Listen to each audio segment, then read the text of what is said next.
From Steven Crowder, President Trump responds to Crowder undercover bombshell. So the Crowder undercover team recorded the chief public affairs guy from the DOJ saying that the cases against Donald Trump, or specifically the case around his real estate, is a travesty of justice.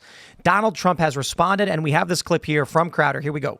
There was a story about somebody in Southern District who's highly respected, knocking the hell out of both of those cases, say it's an embarrassment they were allowed to be brought.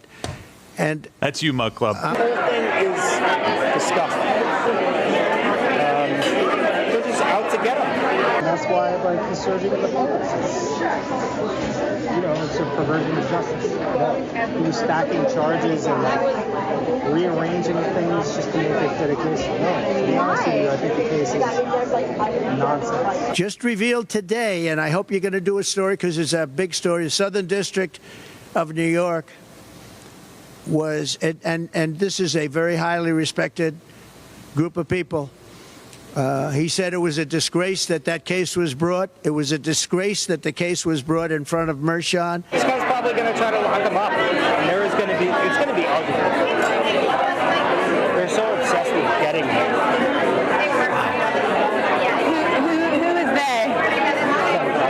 Who is they, though? The case Democrats. is a disgrace. Should have never been brought.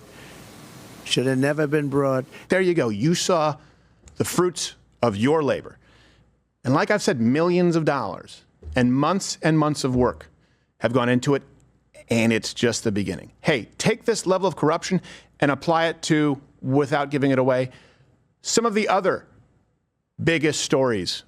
I want to give a shout out to Steven Crowder for that undercover work. I feel bad for this Nicholas Biase guy, but I'm also kind of frustrated with him because, man, come on. He's candid in those videos, and you could hear he means what he's saying. Democrats are trying to get Trump. They just won't stop. He issued a statement after the fact saying, I don't actually think those things. I was just trying to impress somebody. And it's like, oh, come on, dude. You were so close to having your dignity and your respect. And we want to give it to you because I appreciate what he was saying on the undercover camera.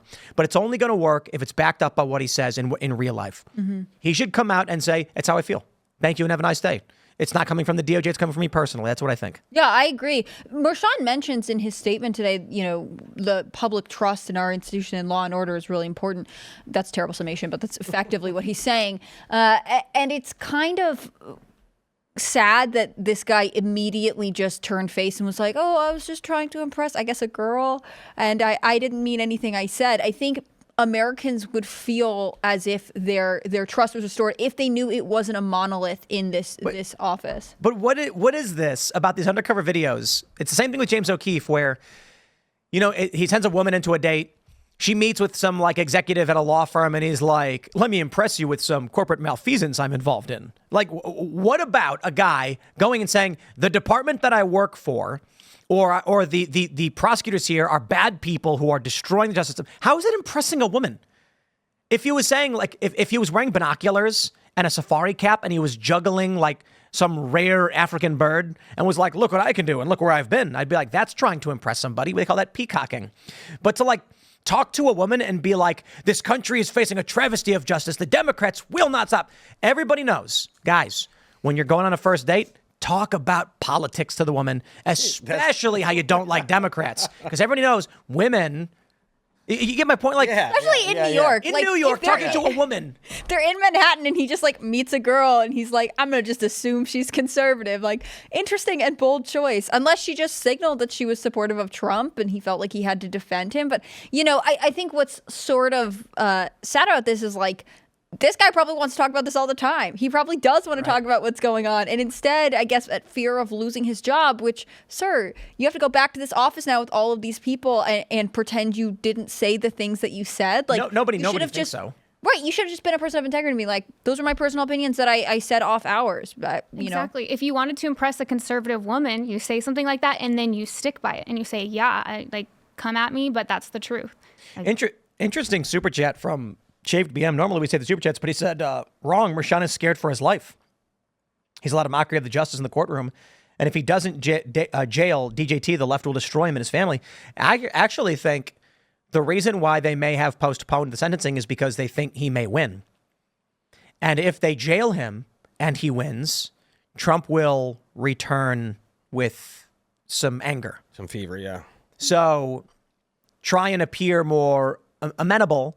And then should Trump win, they can say, look, we agree with your rulings and we postponed. I'm the judge. Don't look at me. But I wonder if a component of this postponement is that with all this stuff going on, especially with this leak and the prediction models, they're like, if Trump wins, we're in trouble. So get on his good side, or at least try to be on his good side. This came out after the leak, right? The leak came out first, and then Michelle said, hey, we're going to go ahead and move This it. came out, and then, yep. Yeah, this was the other day. So I could see this coming out, and you'd be like, okay, my bad. Let's just postpone it until after the election. So Well, this for sure has something to do with it. Yeah, if this was before.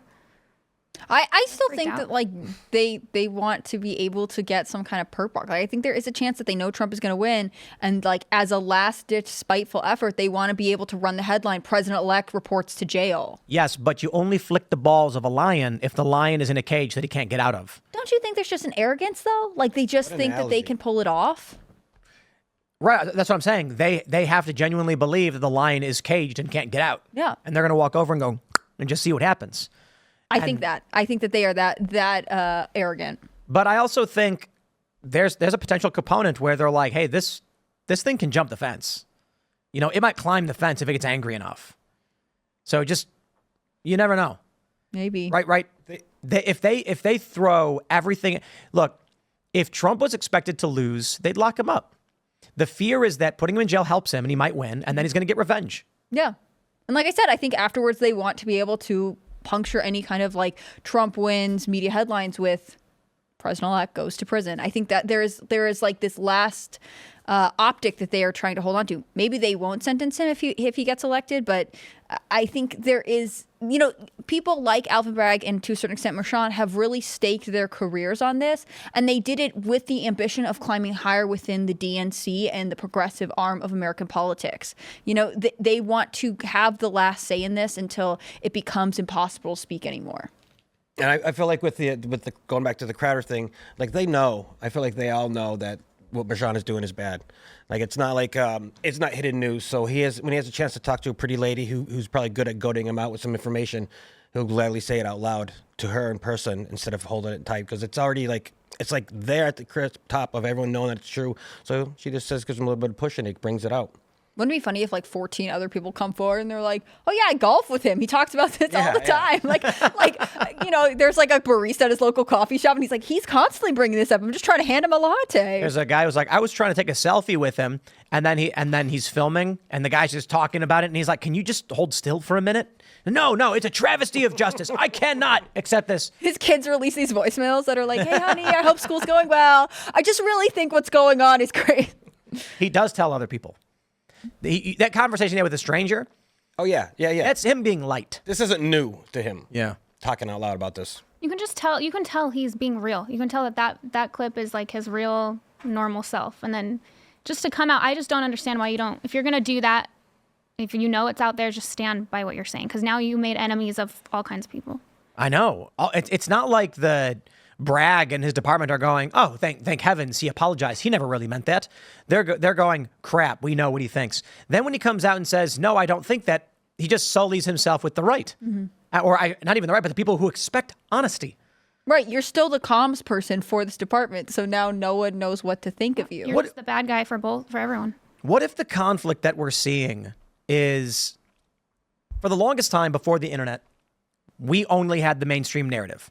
And that narrative was probably the same BS that it is today. Yeah. We fact check and go, hey, wait a minute, they're lying. I don't necessarily believe that's true, to be honest, because we primarily use corporate news sources. We just fact check them. Like Tim Walz's family endorsed Trump. Well, there's a picture of his family doing it, so we assume that to be the case. And then, when we find conflicts, my favorite example is Politico has a story claiming that Ukraine interfered in the 2016 election to assist Hillary Clinton. And Politico also has another story claiming that the allegation Ukraine interfered in the 2016 election to help Clinton is Russian disinformation. How is Politico running both stories? So I don't necessarily believe that it's always been as bad, but it still may be a product of the internet. So I'm wondering if a large component of what we're seeing is actually just, it's the natural process by which the narrative machine falls apart. The opinions of officials back in the day used to be just like this guy is now. And then publicly, he'd never say anything. And he didn't have Twitter. and there weren't really a lot of undercover cameras, so you'd never hear it. Yeah. But now, because of the internet, some random dude with a camera or Steven Crowder's crew can get him on candid camera, and now more and more of the truth is breaking out of the narrative machine. Yeah, I think that there's an aspect to that. Oh, and I was going to say, that's what journalism is supposed to be. It's like, in some ways, it's a double-edged sword with social media and all this information, because a lot of these people will find, they actually become the watchdogs for the government, which is what journalism is supposed to be and what it hasn't been in so long. So I love seeing stuff like this. I think that the difference between the private opinion and the I'm going to stand by what my employer is saying was easier before the internet. I mean, you see this all the time now where people will get in trouble for something they posted online. And maybe that's not fair because it doesn't represent their company's values and someone reports on them. In this case, I actually feel like, and I'm just a broken record over here, but, I feel like having at least one person in that office who is like, yeah, it seems like this is not good. I don't agree with the choices that were made. As an independent American, that makes me feel better, right? I always had questions about this. And I think even not super political people look at the number of cases that that different branches of law enforcement brought against Trump over the last couple years, and they say obviously there's some kind of coordinated effort to get him. You don't want to be looking at these institutions and saying no one in there would ever take my concerns seriously. You want there to be someone who is like, this doesn't seem right. I think we may be messed up here. Yeah, and for so long the main news outlet sources would never have covered that, so you wouldn't have known. Yeah. Thanks for checking out this clip from Timcast IRL. Make sure to watch the show live Monday through Friday at 8 p.m. Subscribe to this channel, and we will see you all there.